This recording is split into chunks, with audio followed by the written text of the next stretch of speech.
It is a universally humbling reality that you can spend years doing random bicep curls in the corner of your bedroom, checking the mirror, and wondering why your t-shirt sleeves never actually get any tighter. Welcome to TalkKast. We are looking at the rigid biomechanical laws of tissue adaptation to understand why all that random arm-flavored activity completely fails to force physical growth. The trap most people fall into is treating their arms like an afterthought, relying on chaotic weekend circuits rather than structured mechanical tension. So why does the body just completely ignore that massive physical effort? I mean, if the muscles feel genuinely exhausted after those random bedroom workouts, are we just fundamentally misunderstanding the difference between creating fatigue and sending a real growth signal? We are absolutely confusing immediate exhaustion with long-term biological signaling. The human body operates exactly like a highly frugal accountant when it comes to managing muscle tissue. Muscle is metabolically expensive to maintain, so your system will flatly refuse to approve the energy budget to build new mass unless there is an undeniable demand for it. Chasing a temporary burn just does not submit the proper mechanical paperwork to force that adaptation. Well, if the arms respond to the exact same rigorous growth principles as every other muscle group, what is the primary mistake people make right at the beginning? Is there like a visual bias that derails their training before they even start? The failure almost always begins with what we can call the mirror trap. People typically design their arm workouts based on what they see when they flex in front of the bathroom sink, which places the biceps entirely front and center. This visual bias tricks them into dedicating nearly all their time and energy to elbow flexion, completely ignoring the underlying anatomy of the limb. What does the actual anatomy of the upper arm look like when we remove that frontal mirror bias? Like, how much of the total arm mass is actually located elsewhere? The triceps, which sit on the back of the arm, actually account for roughly 2/3 of your total upper arm mass. They are these large, thick, three-headed muscles that provide the actual width and density of the arm. So, if you want your arms to look big from the side, from the back, and stretch the fabric of a shirt sleeve, the triceps simply cannot be a secondary priority. That is wild to think about. Does prioritizing the biceps lead to specific scheduling mistakes during a typical training week? How are people generally failing when they map out their workout frequency? They usually commit one of two massive frequency errors. They either hit their arms once a week at the very end of an exhausting upper body session, or they just hammer them every single day out of sheer desperation. Tacking a few half-hearted curls onto the end of a heavy chest workout guarantees the arms never receive your peak neurological focus or physical energy. That seems counterintuitive for the daily trainers, though. If the goal is to force maximum physical size, wouldn't stimulating the muscle every single day create the fastest possible adaptation? It is completely counterproductive because daily training rapidly devolves into junk volume. When you train a muscle every single day, you are constantly breaking down the tissue fibers without ever granting the biological system the necessary time to repair them. It is exactly like sanding down a piece of wood every single day without ever actually applying the varnish. Oh, I see. What is the biological reality of that repair process then? How long does the body actually take to rebuild those damaged fibers into thicker tissue? Muscle protein synthesis, which is the cellular process of building new tissue, generally stays elevated for about 24 to 48 hours after a productive workout. If you interrupt that precise rebuilding window with another damaging workout, you arrest the growth process entirely. You are perpetually digging a hole and never allowing the body to fill it back up with new dirt. Given that specific biological timeline, what is the ideal weekly frequency to stimulate the arm muscles? Hitting the arms 2 to 3 times a week is the absolute sweet spot for natural tissue growth. This frequency allows you to apply highly focused, high-quality mechanical tension and then step away long enough for the structural repairs to finish. 2 well-executed sessions spaced 3 days apart will yield vastly superior results to 7 days of continuous under-recovered exhaustion. Okay, so if we have our frequency dialed in at 2 or 3 days a week, what is the central driver that forces the muscle to expand? What must happen inside those specific workouts to trigger the adaptation? The core driver is a concept called progressive overload, which basically means the muscle must experience a continuously escalating demand over time. If you use the exact same resistance for the exact same repetitions with the exact same effort for a month straight, your body will completely halt any new growth. Your system is perfectly content with its current size because the current muscle mass can already handle that specific workload with total efficiency. That makes total sense. But how can someone realistically achieve progressive overload if they are training in their living room without a commercial rack of heavy iron? Does the body recognize the difference between gym equipment and household items? The skeletal muscles possess absolutely no idea what object is providing the resistance. The tissue only registers the degree of mechanical tension pulling against the muscle fibers. You can apply massive growth-inducing tension using a thick elastic band, a backpack loaded with heavy books, or simply your own body weight manipulated against gravity. Wait, really? How do you manipulate body weight or simple bands to increase that mechanical tension if the absolute physical weight cannot easily be increased?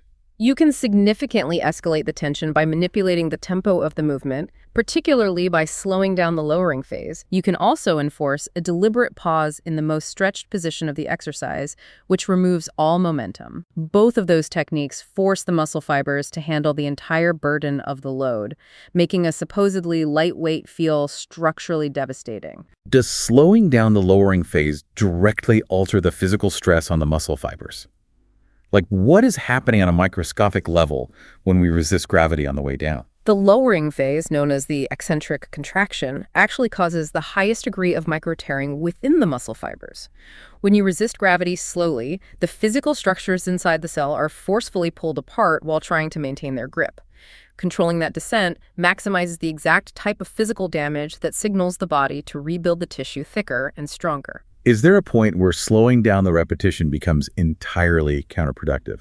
Should we be aiming for agonizing 10-second repetitions to maximize that cellular damage? Super slow repetitions are not the ultimate goal, because if the weight moves too slowly, you are usually forced to use an overly light resistance that fails to recruit the largest muscle fibers.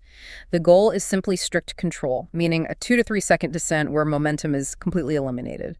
You want to maintain continuous heavy tension rather than artificially extending the set just to watch the clock. I get it now.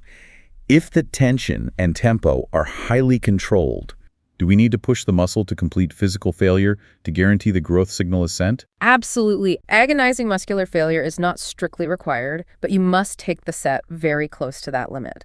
The biological growth signal is primarily generated during the final few difficult repetitions of a set, where the movement speed involuntarily slows down despite your maximum effort. You want to terminate the set when completing one more clean repetition would be extremely difficult, but before your physical technique totally collapses. How do we accurately gauge that proximity to failure at home, though? Is it easy to accidentally cheat ourselves when we do not have specific iron plates to measure our strength? It is incredibly easy to lie to yourself at home, which is why developing a strong internal focus is so critical. You have to lock in your technique and pay strict attention to the mechanical feeling of the target muscle moving the load. If you start throwing your hips into a bicep curl or letting your shoulders drop during a push-up, you've lost the tension and the set is effectively over. Does focusing internally on the target muscle actually change the physical outcome of the exercise? Can a simple mental cue physically alter how the muscle fibers contract? That internal focus directly improves your movement mechanics, which absolutely alters the physical outcome. When you actively focus on squeezing the biceps to bend the elbow, you automatically reduce the momentum generated by your shoulders and lower back. This ensures that the mechanical tension stays locked directly onto the tissue you are desperately trying to grow. Okay, so if strict mechanical tension is the goal, how should someone select their exercises? Is there a real benefit to combining large multi-joint movements with highly specific isolation exercises? Combining multi-joint compound movements with single-joint isolation movements is the most reliable strategy for comprehensive growth. Compound movements allow you to apply a very heavy overall load to the arm musculature while building total body stability. Isolation movements then allow you to surgically target the specific muscle fibers that might not have been fully exhausted by the larger exercises. Let us examine the triceps first. Given their massive contribution to overall arm size, what is the most effective body weight movement for heavily loading the back of the arm? The diamond push-up is arguably the most elite body weight movement for the triceps. By bringing your hands close together under your chest, you shift the primary mechanical leverage away from the pectoral muscles and force the triceps to handle the massive load of pressing your body weight. Biomechanical research consistently highlights the diamond push-up as producing exceptionally high activation across the triceps muscle. Does the diamond push-up offer a clear pathway for progressive overload as the individual gets stronger over the weeks? It offers an incredibly smooth runway for progression without requiring any external equipment at all. You can start the movement on your knees, graduate to a strict full-body plank position, and eventually elevate your feet onto a chair to drastically increase the percentage of body weight you're lifting. Once your feet are elevated, you can begin adding deliberate pauses at the bottom to eliminate the stretch reflex entirely. Are there specific triceps fibers that the diamond push-up misses? Do we need to manipulate the angle of the arm to fully develop all three heads of the muscle? The diamond push-up is fantastic, but it does not fully maximize the long head of the triceps. The long head is unique because it physically crosses the shoulder joint, meaning its level of stretch heavily depends on the position of your arm. To fully engage and stretch that specific head, you must perform exercises where your arms are raised completely overhead. How does placing the arms overhead change the mechanical tension on that specific long head? What makes that stretched position so crucial for growth? Placing the arm overhead pulls the long head of the triceps tight over the shoulder joint before the elbow even begins to bend. Training a muscle while it is in a deeply stretched position introduces a powerful stimulus known as stretch-mediated hypertrophy. The physical stretch itself adds massive mechanical tension to the individual fibers, triggering a much more aggressive growth response than training the muscle in a shortened position. That is fascinating. What specific exercises can someone perform at home to safely achieve that overhead tricep stretch? Overhead triceps extensions are highly practical at home, using a resistance band anchored to a door, or simply holding a loaded backpack behind your head. You lower the weight down behind your neck until you feel a severe, uncomfortable stretch in the back of your arms. From that deep stretch, you fire the triceps forcefully to straighten your elbows completely overhead. Moving to the front of the arm, what are the fundamental movements required to progressively overload the biceps outside of a gym? Standard curls using a resistance band or a heavily loaded backpack are highly effective for direct bicep isolation. You also want to include hammer curls, where your palms face each other in a neutral grip. Hammer curls are incredibly important because they heavily target the brachialis, which is a distinct muscle that sits underneath the biceps and pushes them outward as it grows. Is there a heavy, multi-joint compound movement for the biceps that can replicate the intense loading of a barbell row or a heavy pull-down? The absolute king of at-home bicep builders is the strict underhand chin-up. By using a supinated grip where your palms face your body, you place the biceps in a highly advantageous position to assist the back muscles in pulling your entire body weight upward. A heavily controlled chin-up provides a level of mechanical tension and tissue stretching that is nearly impossible to replicate with lightweight bands. How do people typically cheat themselves out of the benefits when performing these bicep movements? Like, what is the most common mechanical failure? The most destructive habit in bicep training is initiating the movement with a sharp swing of the hips or a violent rock of the torso. When you use momentum to start the weight moving, you completely rob the biceps of the tension required during the hardest part of the lift.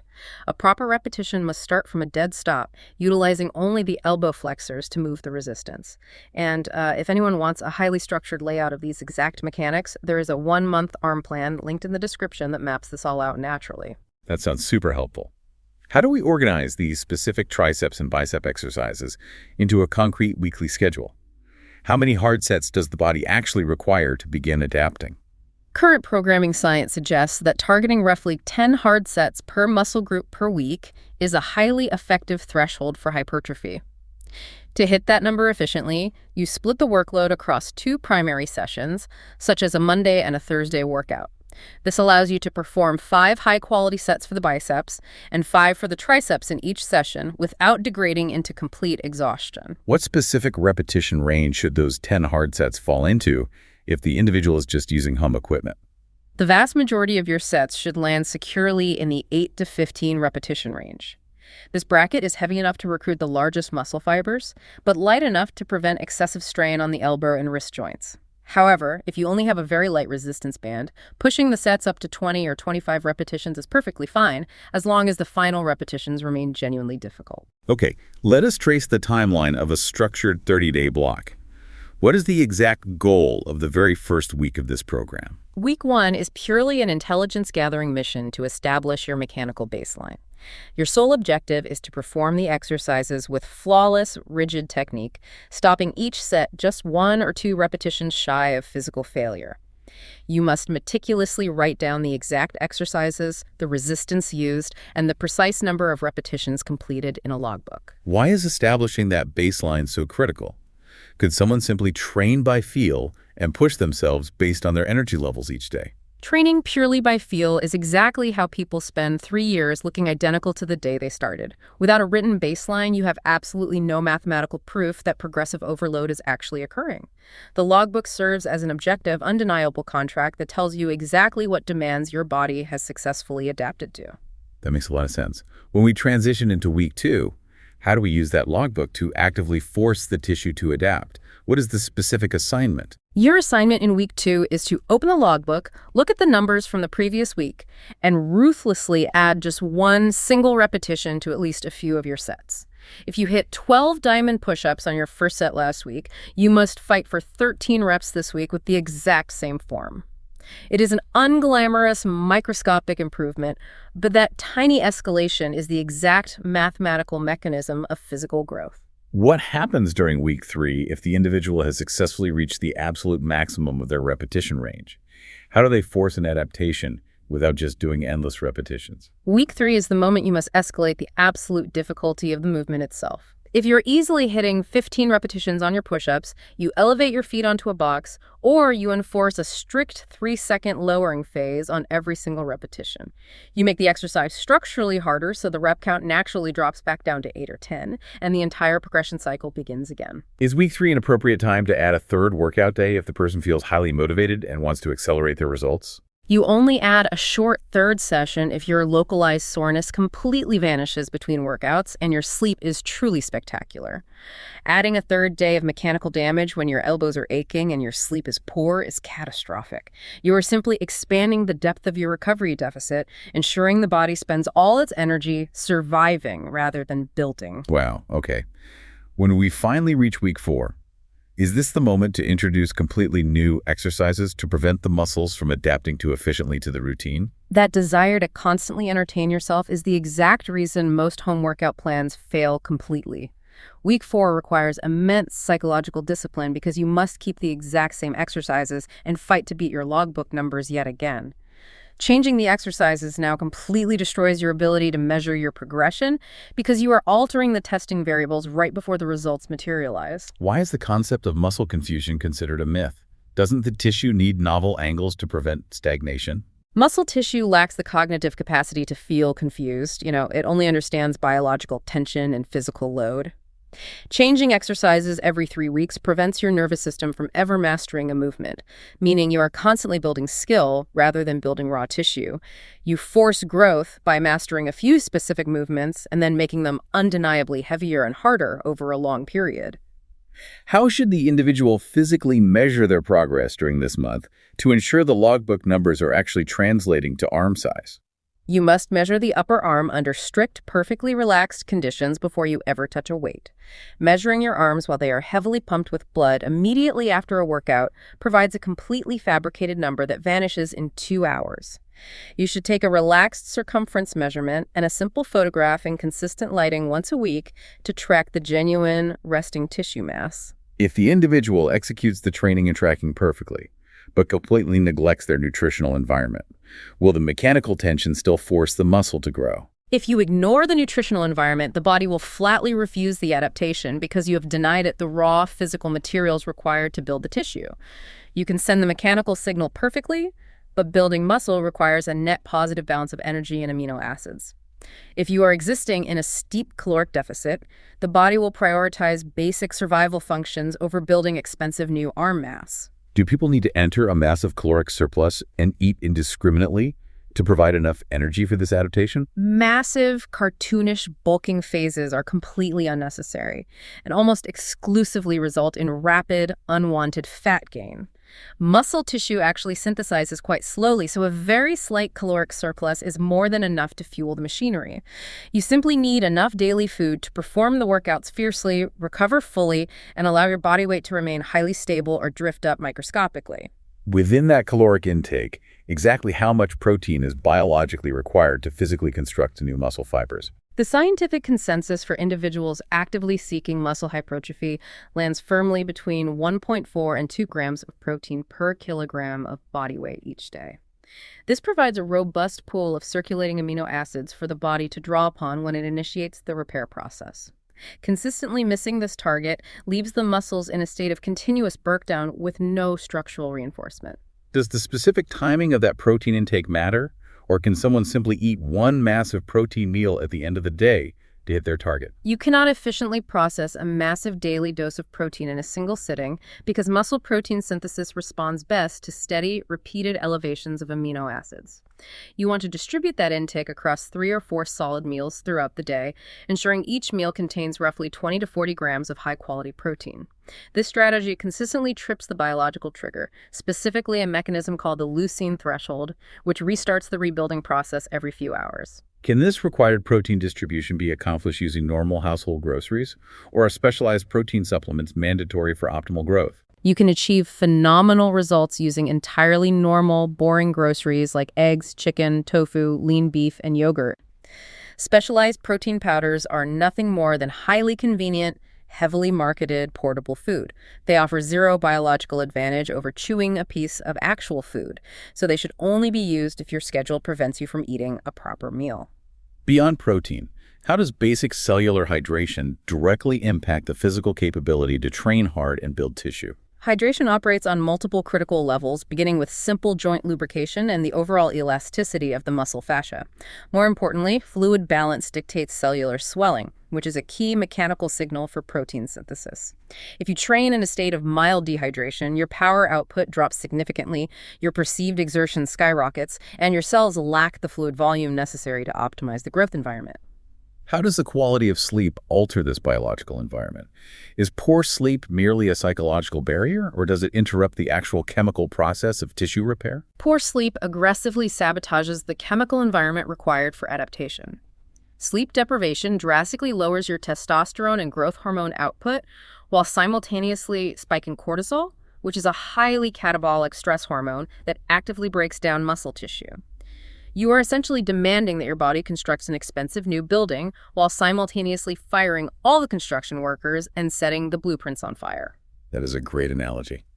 When an individual inevitably hits a wall in week 3 or 4 and feels entirely unmotivated, what unseen factor is usually the real culprit behind their stagnation? When progress abruptly halts, people almost universally blame their exercise selection and immediately search for a secret new routine. The harsh reality is that they are almost always suffering from cumulative fatigue caused by terrible sleep, chaotic nutrition, or chronic lifestyle stress. You cannot outtrain a hostile biological environment. You have to fix your sleep and your food before you ever blame the push-ups. Setting highly realistic expectations, what exact physical changes will a person actually experience after perfectly completing the first 30 days of this protocol? The most dramatic changes during the first 30 days will be almost entirely neurological, not structural. Your central nervous system operates like an orchestra conductor, and over the first month, it simply gets incredibly efficient at signaling the exact muscle fibers to fire simultaneously.